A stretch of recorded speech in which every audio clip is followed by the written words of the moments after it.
r/AskReddit, when did you realize you are dating the wrong person right now? This right here, don't be with somebody that you can be you with. When I woke up every day and did things with them out of convenience, routine, and familiarity, not because I had fun with them anymore, or saw a future.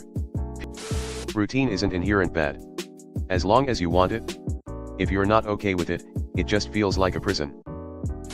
When I laid in bed next to them, and the thought of tolerating him for the rest of my life was terrifying. As he gasps from sleep apnea and holds his stomach and throat from 2 bottles of rum before bed, and you wish he would just die before morning. When I started receiving calls if I didn't reply their texts within 2 minutes. This is only appropriate in 2 scenarios. 1. When you are afraid your partner is in danger. 2. When they are at the grocery store and you need to catch them before checkout. What is this about? Immediate red sign. Can't even use the bathroom in peace. When I found out her only ambition in life was to watch TV, shop online with my money and spend it faster than I could earn it. Oh, and complain incessantly.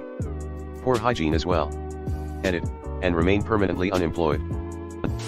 I wouldn't mind a stay-at-home partner, but they gotta at least upkeep the house or cook. When he told me on our wedding night he can finally be himself because it's harder to get divorced than break up with someone. When he insulted me in front of stranger. Intentionally. When he told me I had better start acting right because he has lots of competition. A boyfriend said something similar to me. I nicely to him he should go date them. He was flabbergasted. I genuinely liked him and he really was a good guy outside of that, but the idea of competing for his love? Nah, I'll excuse myself, thanks. He's in college in another state and will be moving to another state soon. I don't think this is going to work. I never did long distance and it's very hard. I don't see myself wanting someone else anytime soon, but I need affection and be able to see him all the time. Long distance sucks, but as long as you guys have reasonable goals, a time frame, seeing each other once a month, etc., it is worth it for the right person. Some small things that help bridge the gap in between visits is FaceTime, etc. Many years ago, when I thought I was coming home from work to an empty house and I saw their car in our driveway and I felt immediately exhausted. This happened to me too. I had booked a few days annual leave and my husband at the time rang me to tell me he'd lost his job. I cancelled my time off work because I knew I'd enjoy being there more than spending the time with him. When I realized she doesn't mind that her behavior and actions hurt or upset me and she didn't care to work on them. So I stopped being the first to reach out and haven't heard a word from her in 3 days. Guess my suspicion that she was entering other guys was right. And guess my suspicion that she was entering other guys was right. That's quite a leap. From no contact to pegging in 3 days?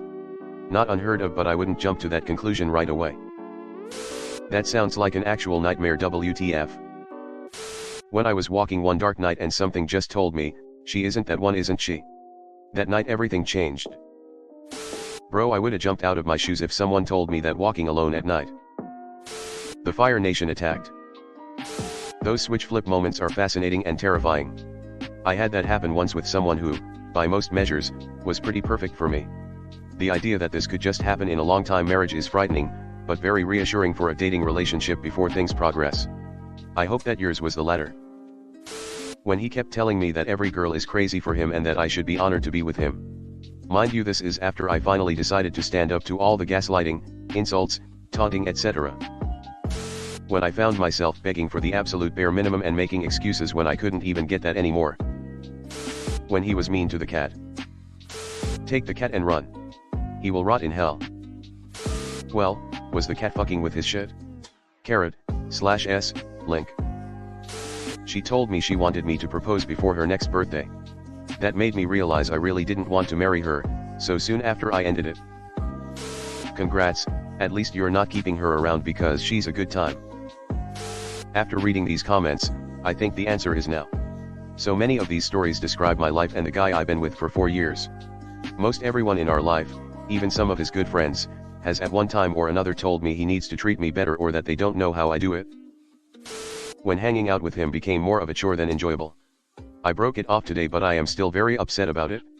I still care about him and he cares about me so much. But I think it was the right choice. Only Tyke will tell. After handling all of the bills, rent and majority of housework for 7 years in an emotionless relationship, I realized I was just being her dad and didn't want to live like that. Now I'm unemployed and single and much happier. When he stole all of my money, I got diagnosed with thyroid cancer and he decided to tell me he'd never gotten the opportunity to live out his life alone like I had when I was in my early 20s and bailed. After 8, almost 9 years. When he started complaining that I didn't call him every morning on my way to work and I realized I just didn't want to. She told me I wasn't allowed to buy the car I wanted because it was impractical. Well, I do well for myself financially, pay my bills with plenty left to throw into savings every paycheck, we're not even married, no kids, and I needed a vehicle that could easily hold a bunch of fishing equipment, so. Goodbye X, hello pickup truck. Truck yet. One day I realized I had become a smaller version of myself. When I'm going through so much health-wise and he left me crying by myself. When I broke down and told her I was suicidal and she told me to go fuck myself. When I realized I was always the one reaching out to schedule time together and was always the one to text first. When I found out she was using drugs while pregnant with our child. Whenever I realized how unhappy they were when they weren't cheating on me. I was away from home for 3 months, the first day I got back the apartment was a mess and he made an even bigger mess when I left for 2 hours. He expected me to clean up everything. I was done with arguing, cleaning, and him talking to other girls then gaslighting me about it, so I left that night. Packed my stuff a day or 2 later and do not miss it a single bit. Not my monkey, not my circus. Congrats on ridding yourself of that mess XD. When he got violent and I saw nothing but rage in his eyes.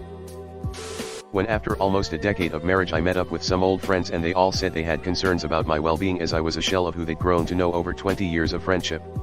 I didn't even realize it was happening. When I spent 2 hours watching cricket with him despite not being interested in it at all, and he wouldn't even spend 5 minutes watching part of a David Attenborough documentary with me because he wasn't interested. The first sign. The most recent being him abusing me and saying God will forgive all his sins. I always knew he wasn't the one but I was afraid of being alone. Smaller. As in you lost some of yourself, personality-wise. When he started being very misogynistic and telling me that I needed to go no contact with my family and friends. There's a quote from an author I love, Lois McMaster Bujold, from a character in a similar place. And GT, if I grow much smaller, trying to keep my height under his, I believe I must soon disappear altogether. Experienced that one, I hope you got free. This, and my world around me shrinking. Hey guys, it's Reddit Glitch. Thanks for watching to the end of the video. I just wanted to ask you guys to hit the subscribe button because according to my statistics, 98.8% of my viewers are not subscribed, which I think you should subscribe because it's free and we're going to have a lot more bangers in the future, so subscribe. Again, thanks for watching. Bye.